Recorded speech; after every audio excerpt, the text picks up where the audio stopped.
thank you so much if you're clicking on this video. I am hitting you with the story time for my first video. I do have previous videos, but this is the very first video for me getting back here. And happy belated Mother's Day to everybody out here. This is going to be a worst or horrible Tinder date story time that happened to me over this past weekend during Mother's Day. So I just thought it would be fitting. Of course, it's not related at all whatsoever, but I thought I would share for everybody that's out here dating and can relate. So yeah, and this video is just gonna be a video showing you how I've been doing my gel nails for the past almost 2 years. And by no means am I a professional. I have no experience whatsoever. My sister is a nail tech, and some of the things, are taught by my sister. And that's what I'm implementing here today. But jumping onto the story time, completely unrelated to the nail video, but thought it would be fun to just put it together. So I met this person on Tinder, famous Tinder. At this point, who doesn't know about it? Worst site to ever get on if you're actually trying to date. Met him about well, not met him, but matched with him about 2 to 3 weeks ago. Right off the bat, conversation was terrible. It went from trying to get to know someone as a potentially relationship partner to someone you could potentially just be friends with to a stranger that I had and wanted nothing to do with. So incredibly weird at that. We hop into, let's right off the bat, let's meet up. Meet up that weekend and, let's go out to eat. I was like, okay, why not? Right off the bat, when we're talking about pretty much what's on your bio and what's on mine kind of thing, this guy calls me a dumbass. I'm a very sarcastic person. I don't tend or try to take things too harsh. So it was something along the lines of, what you do for fun and what I do for fun. And I was being sarcastic with my answer, not at all rude or disrespectful in any kind of way, just very sarcastic. And he hits me with dumbass. Yes. Automatically, I was like, wow, very took me by surprise kind of thing. No one really ever says that on the first time getting to know someone. It's just very weird. So then, fast forward, we set up a date for Saturday. Saturday comes on, he hits me with a last minute emergency, cancels. And so we make plans for the next week. Next week, I cancel. I had other things that I had to do, and they were just more important. So cancel. We hit next weekend, which was this past weekend of Mother's Day. Happy belated Mother's Day to everybody. And you know, Mother's Day, all my plans were during the day, so I was like, okay, why not in the afternoon? In the afternoon, I'm gonna be home at that point. So, and I do want to say this entire time where we had put off these past times to meet up, I kid you not, we did not talk. There was no conversation. There was no talking. There was nothing. The only time I talked to this man was the first day we matched and the days we were supposed to actually meet up, and nothing other than that. I know, right? Like two or three red flags at this point. Against my better judgment, I decided to still meet up with him. So I was like, okay, Mother's Day. Sadly, I decided to meet up with him on Saturday. We went to Texas Roadhouse, steakhouse, very popular here in Texas. And we get there and it's horrible. There's no parking. There's a line out all the way to the parking lot. And I get there, and I guess he had got there earlier than me because he had already found parking or got somehow parking. So I'm like, hey, where are you? The line is literally out and there's absolutely no parking. This guy proceeds to tell me he's already parked and if I have the reservations. And I was like, okay, completely off guard because you invited me, so I would have never thought you would expect for me to get all this set up because I didn't pick anything. If it was for me, we would have never went there, to be honest. So I'm like, no, but there's no parking. So he tells me I should just park across into another restaurant and walk there. Exactly that. I was not having it. Absolutely right off. I told him, no, if it doesn't work out, we could just leave it for another day. Immediately. Absolutely not. Um, so I guess, at that point he decided to say, okay, what about on the border? Because at that point I was like on the border or nothing. And on the border was literally down the street. So we both agreed and I'm like, okay, see you there. I get to on the border. I'm parked. I literally was parked in front of the doors and I was sitting there parked for about 10 minutes. Absolutely nothing from him. Silence. And I decide to text him because I'm like, I'm not going to keep sitting here. I'm just going to go. And he hits me with, I'm already inside. Where are you? Yes, he is already in there. Didn't even see him go in there. He probably went in through a different door or something. So I'm like, okay, I was already not having it. From the moment I hit Roadhouse and he messaged me with that insanity, I was like, I'm never going to see him again. Absolutely not. I will never see this man again. So I get in there, and the first thing this guy tells me is, are you high? You look high. Incredibly disrespectful. You don't know me. You don't know anything about me. The first thing you hit me with is, you look high.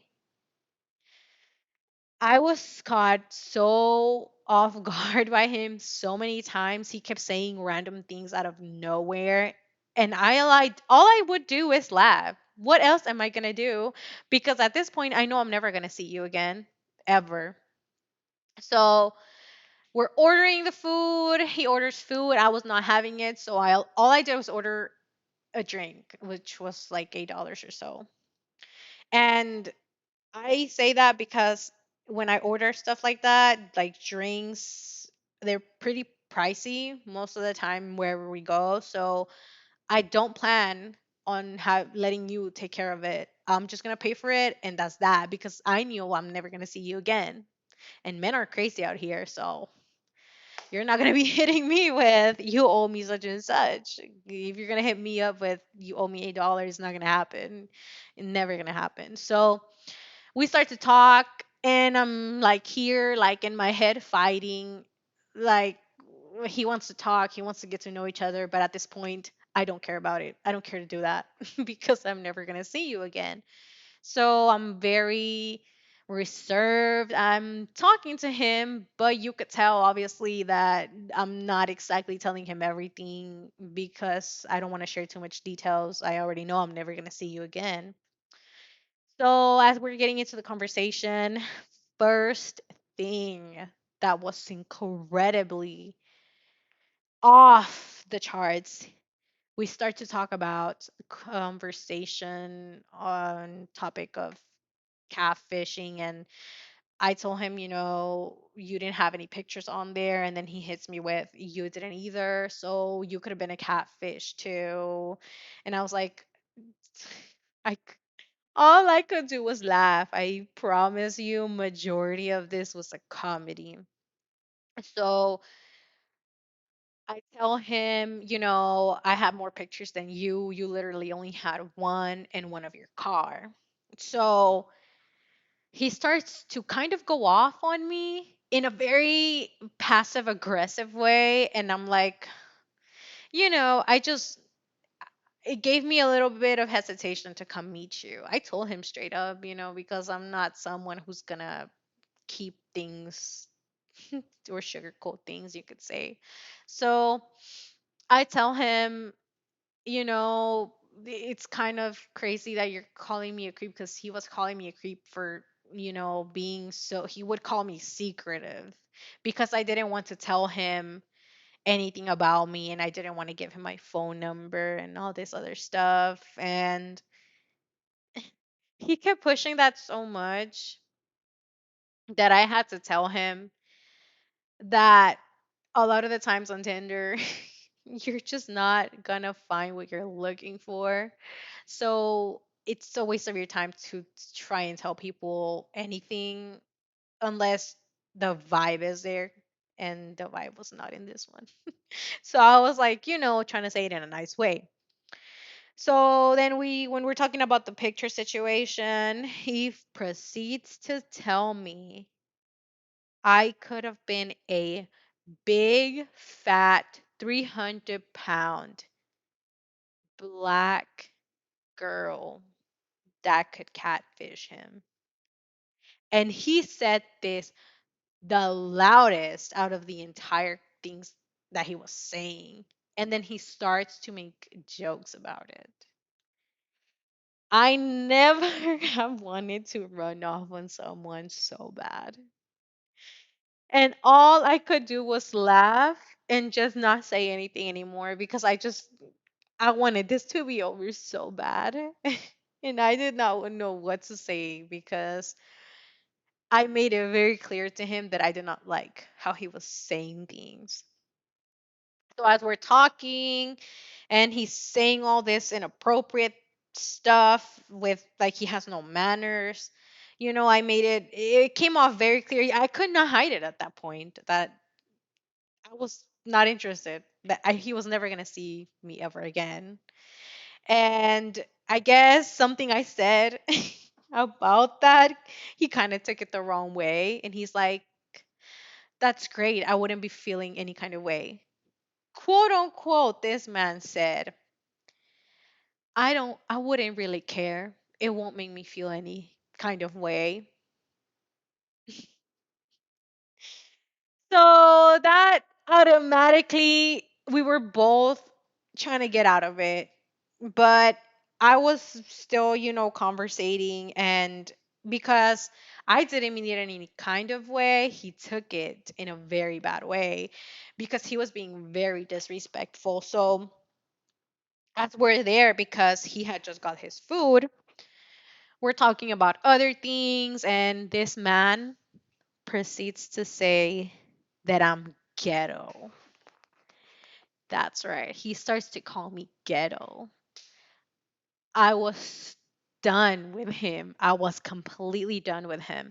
So as he's calling me these things, because we were talking about what, our interests are and all that, then he starts to say that I'm manly.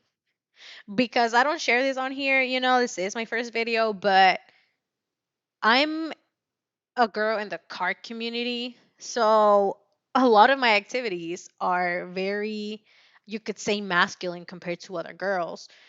So he starts to call me ghetto and manly, because I'm talking to him about cars and whatnot, which completely unrelated, because we were talking about a whole bunch of different things.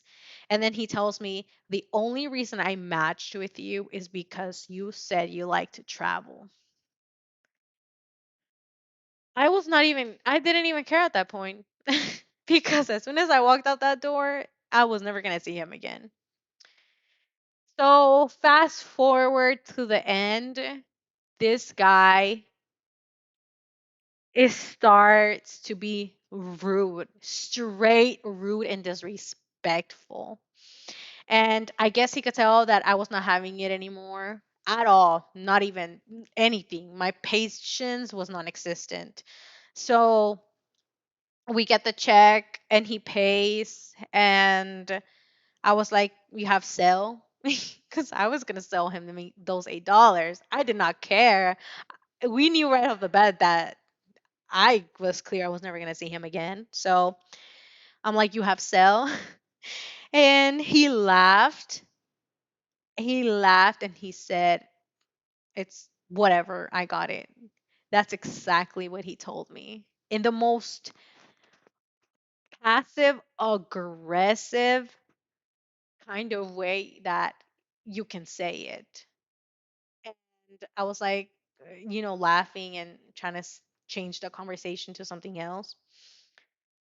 And I'm like, I hit him with, yeah, just give me your cell. I'll send you the money for this. This man gets his card, signs the bill, gets up, and says, "Yeah, I'm about to leave. Nice meeting you. Bye." And he walks off. He didn't even let me talk or say absolutely anything whatsoever. I didn't even say nothing. I couldn't say nothing. He walked out immediately on me. I have never ever experienced something like this. It was the worst. The things he was saying were so rude and disrespectful, and everybody could hear them. And I know because everyone was looking at us back and forth. That has been one of the most traumatizing experience ever. End of story. This is everything you don't ever want to experience or go through. I don't even have any words for that at all. So, yes, this is my 2023 dating horror experience. I have plenty of others that I, of course, plan to tell eventually, and hopefully I will. You have to be careful out here, be safe. First red flags, immediately ditch that. Don't do it. Go home. Don't ever meet up with them if you're feeling ick or something. But, that was my experience. Absolute nightmare. So, if you're out here trying to date, please stay safe wherever you are. Take your precautions. But yeah, that was my horrible experience. If you heard this story with me all the way to the end, thank you so much. Big emphasis on stay safe out here, ladies. And until next time.